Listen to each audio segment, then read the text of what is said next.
ಕಾರ್ಗಿಲ್ ಬಳಿಯಲ್ಲಿ ನಿರ್ಮಿಸುತ್ತಿರುವ pump storage ಕಾಮಗಾರಿಯನ್ನು ವಿರೋಧಿಸಿ ಇಂದು ರಾಷ್ಟ್ರಭಕ್ತ ಸಂಘಟನೆಯಿಂದ ಬೃಹತ್ ಪ್ರತಿಭಟನೆ ನಡೆಸಲಾಯಿತು. ನೂರಾರು ವಾಹನಗಳಲ್ಲಿ ಬಂದಂತಹ ರಾಷ್ಟ್ರಭಕ್ತ ಸಂಘಟನೆಯವರು ಇಂದು ಸಾಗರದ ಹೃದಯ ಭಾಗದಲ್ಲಿ ಪೊಲೀಸ್ ಸ್ಟೇಷನ್ ಸರ್ಕಲ್ ಬಳಿಯಲ್ಲಿ ಪ್ರತಿಭಟನೆ ನಡೆಸಿದೆ. ಈ ಒಂದು ಪ್ರತಿಭಟನೆಯಲ್ಲಿ ಮಾಜಿ ಉಪಮುಖ್ಯಮಂತ್ರಿ ಶ್ರೀಯುತ ಈಶ್ವರಪ್ಪ ಹಾಗೂ ಅವರ ಪುತ್ರ ಕಾಂತೇಶ್ ಹಾಗೂ ಮಾರುತಿ ಸ್ವಾಮೀಜಿಯವರು ಈ ಒಂದು ಹೋರಾಟದಲ್ಲಿ ಭಾಗವಹಿಸಿದರು. ಇದೇ ಸಂದರ್ಭದಲ್ಲಿ ಹಲವಾರು ಮಹಿಳೆಯರು ಹಾಗೂ ಪುರುಷರು ಈ ಒಂದು ಕಾರ್ಯಕ್ರಮದಲ್ಲಿ ಭಾಗವಹಿಸಿದರು. ಮಳೆಯ ನಡುವೆಯೂ ಕೂಡ ರಾಷ್ಟ್ರಭಕ್ತ ಸಂಘಟನೆಯಿಂದ ಇಂದು ಬೃಹತ್ ಪ್ರತಿಭಟನೆ ನಡೆಸಲಾಯಿತು. ದೃಶ್ಯದಲ್ಲಿ ನೋಡಬಹುದು ಕೂಡ ಇನ್ನು ಮಹಿಳೆಯರು ಮಳೆಯಲ್ಲಿ ಛತ್ರಿ ಹಿಡಿದುಕೊಂಡು ಈ ಒಂದು ಹೋರಾಟದಲ್ಲಿ ಭಾಗವಹಿಸಿದ್ದಾರೆ.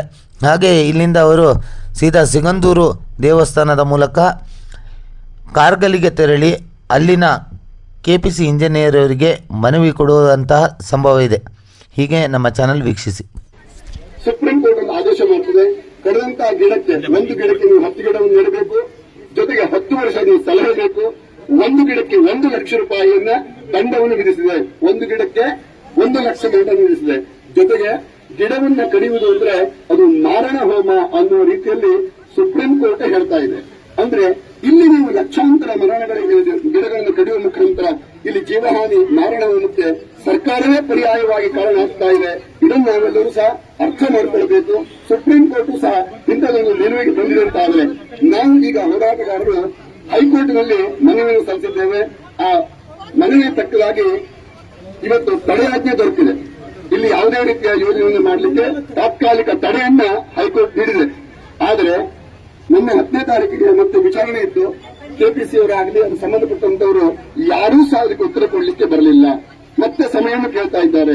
ಹಾಗಿದ್ರೆ ನಿಮ್ಮ ಹತ್ರ ಎಲ್ಲ ಸಿದ್ಧತೆಗಳಿದ್ದಾವೆ, ಉತ್ತರಗಳಿದ್ದಾವೆ ಅಂತ ಆದ್ರೆ ಕೋರ್ಟಲ್ಲಿ ಯಾಕೆ ನೀವು ಉತ್ತರವನ್ನು ಕೊಡಲಿಲ್ಲ ಅನ್ನೋದನ್ನ ಜನತೆಗೆ, ಜನಸಾಮಾನ್ಯರಿಗೆ ಸ್ಪಷ್ಟೀಕರಣವನ್ನು ಕೊಡಬೇಕು.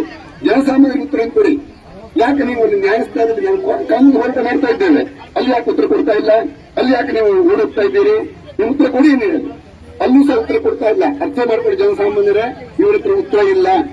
ಜೊತೆಗೆ 2017ನೇ ಇಸ್ವಿಯಲ್ಲಿ ಸುಪ್ರೀಂ ಕೋರ್ಟ್ ಒಂದು ನಿಯೋಗವನ್ನ ರಚನೆ ಮಾಡಿ ಈ ಪಶ್ಚಿಮ ಘಟ್ಟದ ಧಾರಣಾ ಶಕ್ತಿಯ ಬಗ್ಗೆ ಅಧ್ಯಯನಕ್ಕೆ ಒಂದು ಸುಪ್ರೀಂ ಕೋರ್ಟ್ ತಂಡವನ್ನು ರಚನೆ ಮಾಡಿ ಕಳಿಸಿದೆ. ಆ ತಂಡ ಕೊಟ್ಟಂತ ಉತ್ತರ ಏನು ಅಂತಂದ್ರೆ ಯಾವುದೇ ಕಾರಣಕ್ಕೂ ಸಹ ಆಗಿರ್ತಕ್ಕಂಥ ಅನಾಹುತಗಳನ್ನ ತುಂಬಲಿಕ್ಕೆ ಇನ್ನು 100 ವರ್ಷಗಳು ಹೋದ್ರೂ ಸಹ ಸಾಧ್ಯ ಇಲ್ಲ, ಯಾವುದೇ ಕಾರಣಕ್ಕೂ ಸಾಧ್ಯ ಇಲ್ಲ.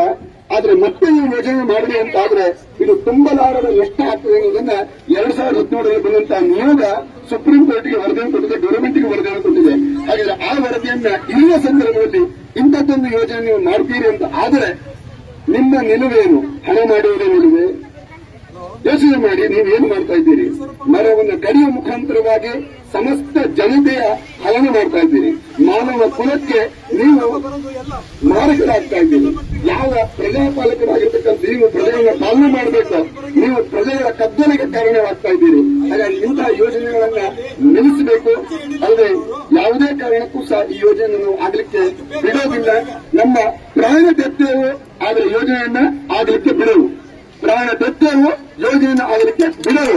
ಈ ಮಾತನ್ನು ನಾವು ದೃಢವಾಗಿ ಸಂಕಲ್ಪ ಮಾಡಬೇಕು. ಇವತ್ತು ಇಲ್ಲಿ ತಂದಿರತಕ್ಕಂಥ ಜನಸಂಖ್ಯೆ ಕೇವಲ 6-7 ಸಾವಿರ ಜನ ಇರಬಹುದು. ಆದರೆ ಇದು ನಿಮಿತ್ತ ಮಾತ್ರ. ಇದು ಸಂಖ್ಯೆಯಲ್ಲಿ ಲೆಕ್ಕ ದೊಡ್ಡದಲ್ಲ, ಇದು ನಿಮಿತ್ತ ಮಾತ್ರ. ಮುಂದಿನ ದಿನಗಳಲ್ಲಿ ಈ ಹೋರಾಟ ನಾವು ವಿಧಾನಸೌಧವನ್ನು ಮುತ್ತಿಗೆ ಮಾಡುವ ಪ್ರಸಂಗ ಬಂದರೂ ಸಹ ಇದು ಹೆಚ್ಚಲ್ಲ, ಅದನ್ನು ಮಾಡ್ತೇವೆ ಅನ್ನೋದನ್ನ ಈ ಕಾಲದಲ್ಲಿ ಹೇಳ್ತಾ ಇದ್ದೇವೆ. ಈ ಸಂಖ್ಯೆ ಕೇವಲ 6-7 ಸಾವಿರ ಅಲ್ಲ, ಲಕ್ಷ ಸಂಖ್ಯೆಯಲ್ಲಿ ಇಡೀ ರಾಜ್ಯದ ಜನ ಸೇರ್ತಾರೆ. ಜೊತೆಗೆ ಪಶ್ಚಿಮ ಘಟ್ಟದ 6 ರಾಜ್ಯಗಳಿಂದ ಜನಗಳನ್ನು ಗಣಿಸತಕ್ಕಂಥ ವ್ಯವಸ್ಥೆಯನ್ನು ಮಾಡೋಣ. ಆದರೆ ಈ ಬಗ್ಗೆ ದೃಢ ನಿರ್ಧಾರ ತೆಗೆದುಕೊಂಡು ಶಾಶ್ವತವಾಗಿ ಈ ಒಂದು ಯೋಜನೆಯನ್ನ ಕೈ ಬಿಡಬೇಕು ಅನ್ನತಕ್ಕಂಥ ಮನವಿಯನ್ನ ಈ ಮುಖಾಂತರ ಮಾಡ್ತಾ ನಮ್ಮ ಮಾತನ್ನು ವಿರಮಿಸಿ. ಎಷ್ಟು ನಿರ್ಲಕ್ಷ್ಯ ಅಂತಂದ್ರೆ, ಮಾರುತಿ ಗುರೂಜಿಯವರು ಮಾತಾಡ್ತಾರೆ, ಪರಿಸರಕ್ಕೋಸ್ಕರ ಹೋರಾಟ ಮಾಡ್ತಾರಂತ ಜನ ಇಲ್ಲಿ ಬರ್ತಾರೆ, ಮಳೆ ಬರುತ್ತೆ, ಅಸಿಸ್ಟೆಂಟ್ ಕಮಿಷನ್ ಬಂದು ಮನವಿ ತಗೋಬೇಕಂತ ಮುಂಚೆ ಹೇಳಿದ್ರು ಕೂಡ 4 ಸರಿ ಫೋನ್ ಮಾಡಿದ್ರು ಕೂಡ ಈಗ ಬರ್ತೀವಿ ಅಂತ ಹೇಳಿದರೆ ಇವತ್ತು ಈ ನಿಮಿಷ ತನಕ ಬಂದಿಲ್ಲ. ಇದನ್ನೂ ಕೂಡ ವಿರೋಧ ಮಾಡಿ ಸರ್ಕಾರಕ್ಕೆ ನಾವು ಹೇಳ್ತೀವಿ, ಅಸಿಸ್ಟೆಂಟ್ ಕಮಿಷನರ್ ನಿಮ್ ಸರ್ಕಾರ ಮನವಿ ಸ್ವೀಕಾರ ಮಾಡಕ್ಕೂ ಕೂಡ ನಿಮ್ಗೆ ಯೋಗ್ಯತೆ ಇಲ್ಲ. ಪರಿಸರಕ್ಕೆ ಧಿಕ್ಕಾರ ಕೂಗ್ತಾ ಇದ್ರಿ ನೀವು. ನಾವು ಪರಿಸರದ ಪರವಾಗಿದೆ ಅಂತ ಹೇಳಿ ಅಸಿಸ್ಟೆಂಟ್ ಕಮಿಷನರ್ ಸರ್ಕಾರದ ಈ ಧೋರಣೆಯನ್ನು ಖಂಡನೆ ಮಾಡಿ ನಾವು ಈ ಮನವಿ ಕೊಡೋದಿಲ್ಲ. ಕೆಪಿಸಿಗೆ ಹೋಗ್ತೀವಿ, ಕೆಪಿಸಿನಲ್ಲಿ ನಾವು ಮನವಿ ಕೊಡ್ತೇವೆ. ಎಲ್ಲರೂ ಕೂಡ ನಿಮ್ ಬಸ್ಗಳಲ್ಲಿ ಹತ್ತಿ, ಬಸ್ಗಳಲ್ಲಿ ನೇರವಾಗಿ ಕೆಪಿಸಿಗೆ ಹೋಗೋಕ್ಕಿಂತ ಮುಂಚೆ ಸಿಗಂದೂರು ತಾಯಿ ಚೌಡೇಶ್ವರಿ ತಾಯಿಯ ನಮಸ್ಕಾರ ಮಾಡಿ ಆ ತಾಯಿ ಪ್ರಸಾದ ತಗೊಂಡು ನಾವು ಕೆಪಿಸಿ ಹೋಗೋಣ. ಎಲ್ಲರೂ ಕೂಡ ನಿಮ್ ಬಸ್ ಹತ್ತಿ. ಅಸಿಸ್ಟೆಂಟ್ ಕಮಿಷನರ್ ಧೋರಣೆನ, ಸರ್ಕಾರದ ಧೋರಣೆನ ನಾನು ಉಗ್ರವಾಗಿ ಖಂಡನೆ ಮಾಡ್ತೀನಿ. ನಾವು ಮನವಿ ಕೊಡಲ್ಲ.